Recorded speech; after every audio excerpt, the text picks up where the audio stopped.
गप्पूड़ी बहू। उमा जी की बहू पिंकी को गप्पे मारने की बहुत आदत थी। वो जब भी किसी के बारे में बातें करती तो बड़े बड़े गप्पे फेंका करती। आज लोग उसकी बात पर विश्वास नहीं किया करते थे, लेकिन हाँ, उसकी बातें सुन सुनकर हंसते बहुत थे। अरे बहू, पड़ोस वाली शर्मा जी है ना, उनकी बेटी का जन्मदिन है, तुम भी चली जाना। ठीक है मम्मी जी, ये तो बता दो गिफ्ट में लेकर क्या जाना है। अरे लेकर क्या जाना है, 250 का लिफाफा दे देना, बस काफी है। अरे मम्मी जी, अच्छा लगेगा क्या? पड़ोसी हैं हमारे, हमें कुछ बड़ा लेकर जाना चाहिए। अरे बहू, इतना काफी है। जानती हैं आप, मेरे मायके में जब पड़ोस में किसी की बर्थडे होती थी ना, तो मम्मी कुछ ना कुछ गोल्ड का ही देकर भेजती थी। पड़ोसी के बर्थडे में सोना? कैसे थोड़ी ना लिफाफा पकड़ा दिया। पिंकी शर्मा जी की बेटी के जन्मदिन में चली जाती है। अरे आज तो बड़ी सुंदर लग रही हो साड़ी में। जी मैं तो लहंगा पहनकर आने वाली थी, मम्मी जी नहीं मानी। अरे बेटा, बर्थडे पार्टी में तो साड़ी चल जाती है, मेरा मतलब कोई शादी थोड़ी ना है। कैसी बात कर रही हैं आप आंटी जी? मेरे मायके में तो छोटे छोटे फंक्शन भी हम लोग लहंगा बनवाते थे बुटीक से, डिजाइन करवाकर।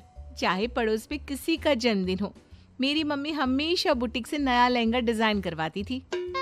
मैंने तो ऐसा कहीं नहीं देखा। ये तो तुमने आज बड़े कमाल की बात बताई।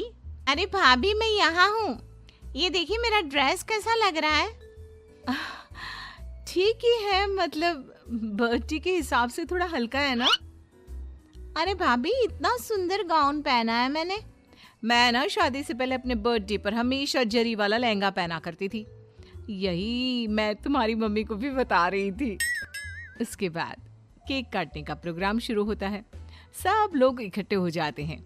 शर्मा जी की बेटी का केक देखकर पिंकी से रहा नहीं जाता। उसके अंदर का गपोड़ी बाज बाहर निकल कर आ जाता है। अरे इतना छोटा सा केक! अरे बेटा, मेहमानों के हिसाब से ही है, जितने लोग इतना बड़ा केक। आंटी जी, कम से कम 4 या 5 मंजिल वाला केक तो बनाना चाहिए था। आपकी बेटी का बर्थडे रोज रोज थोड़ी ना आता है। मेरे बर्थडे पर हमेशा पापा 4 केक बनवाते थे। सारे केक 4-4 मंजिल के होते थे।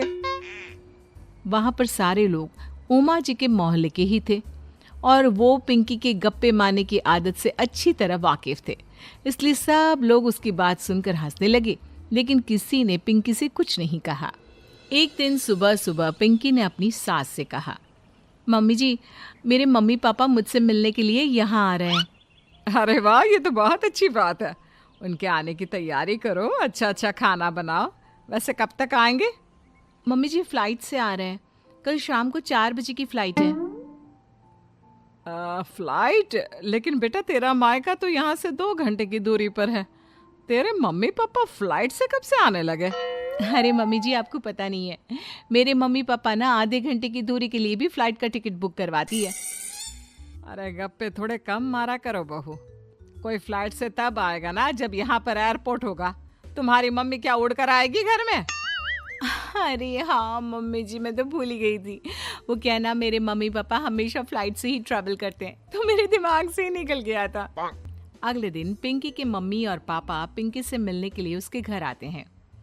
आइए आइए जी, आपका बहुत बहुत स्वागत है। और समदन जी, हमारी बेटे की कोई शिकायत तो नहीं ना? ठीक से संभाल लिया है ना आपका घर? अरे मेरी बहू बहुत समझदार है, घर का काम बहुत अच्छे तरीके से करती है। बस थोड़ा ज्यादा बोलने की आदत है उसे, आपको परेशान करती होगी ना? बात तो आपकी सही है, उसकी थोड़ा ज्यादा नहीं बहुत ज्यादा बोलने की आदत है। लेकिन कोई बात नहीं, आपकी बेटी दिल की बहुत अच्छी है, बस थोड़ा बोलती ही तो ज्यादा है। पिंकी बेटा, इधर आओ, देखो तुम्हारे मम्मी पापा आए हैं। तुमने इनके लिए खाना तो बना लिया ना? वो क्या है ना मम्मी जी, आपसे एक बात कहनी थी। हाँ हाँ बोलो बहू, क्या बात है? डरने की कोई जरूरत नहीं। वो मम्मी जी, मैंने सोचा मम्मी पापा आए हैं तो खाना बाहर से मंगवा लेती हूँ।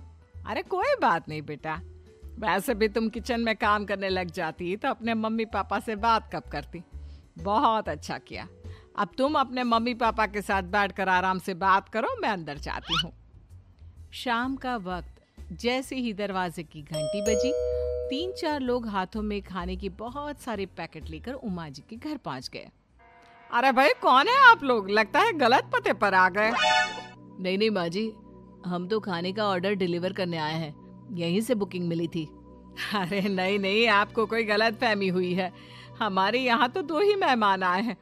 आपके हाथ के पैकेट देखकर लगता है इसमें 50 लोगों का खाना है।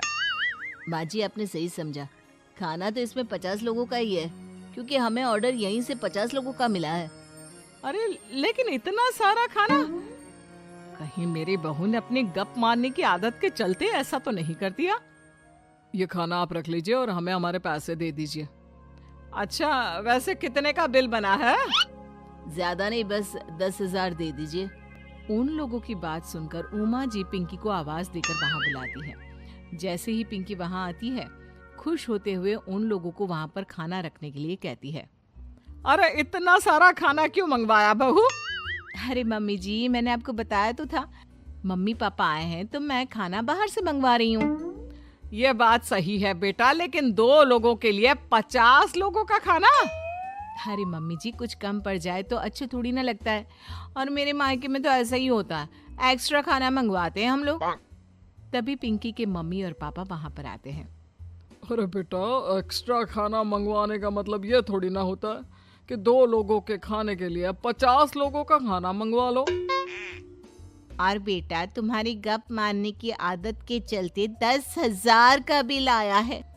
तुम्हें नहीं लगता ये गलत है? देखो बहू, बढ़ा चढ़ाकर बातें करना अपनी जगह, लेकिन इतनी बड़ी बड़ी फेंकना भी गलत है ना। पहली बात तो इतने सारे पैसे लगे, और दूसरी बात खाना वेस्ट होगा।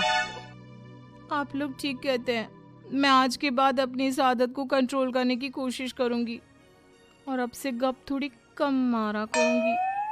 पिंकी की बात सुनकर सब लोग हंसने लगे।